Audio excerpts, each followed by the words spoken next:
Mold it over in my head. Potatoes are cooking nicely. I'm gonna add a can of stewed tomatoes, and that's just gonna end that salt issue I had. I should have chopped that up a little bit better before I put it in there.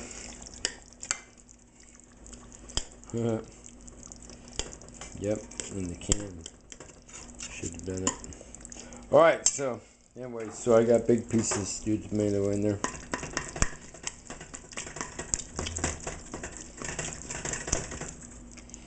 This is gumbo, right? Everything goes in the gumbo.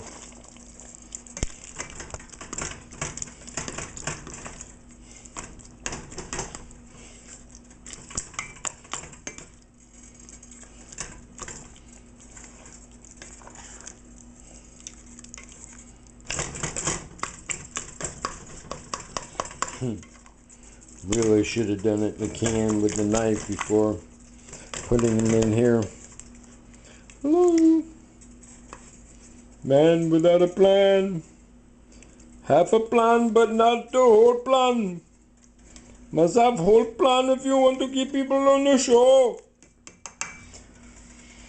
Must not be making fun of people at all. Alright, oh, what I'm looking for is the sugar. The sugar. Because I add that acid. I'm going to just play against it with the sugar. Still, it's like real background flavor. Can't figure out what it is yet. I wanted to put the rest of this in there. This is just actually water mixed with this. It's going to be.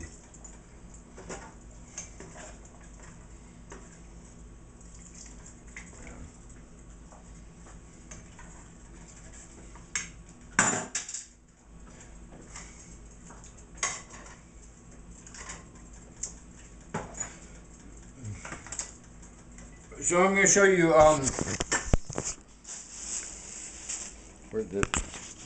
what this crazy brew does, because we're going to add some more to it, then put more liquid in there. Alright, so we're just putting a little oil right in the pan, okay, and then I'm going to get that funky brew.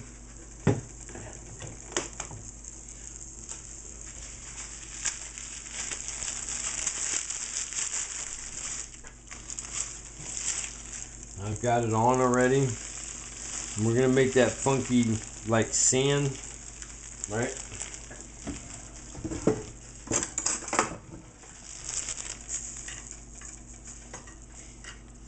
And see how it turns like chocolatey in color right away?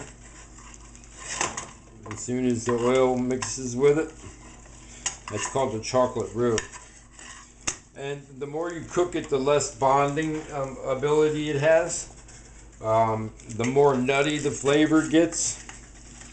This is actually not a really dark one.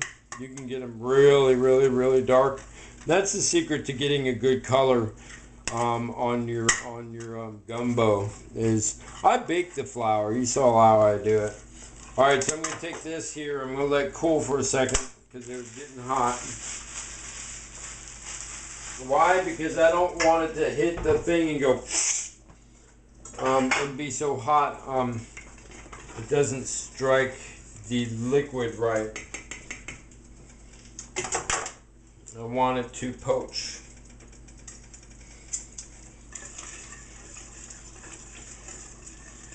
Okay.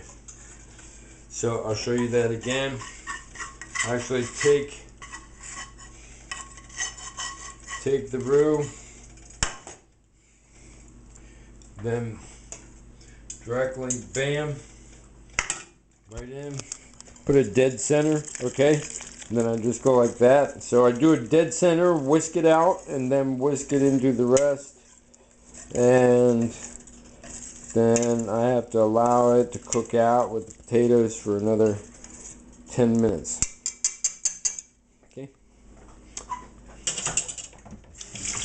And we added those tomatoes, and that whisk probably helped break up the tomatoes.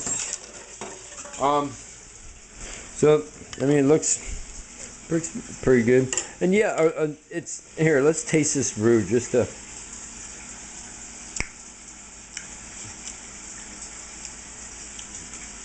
Real baked nuttiness of like when you've been baking a lot of flour, or a lot of when you've been baking bread, some of the flour on the outside, and you lick it before you like bite the crust of the bread. That very toasted, very nutty, interesting aroma comes from fresh bread, and that's what toasting your chocolate roux does. Okay, so we're gonna let this go for another 10 minutes, and you can see it's already thickening up. So, all right. Oh, now you can see.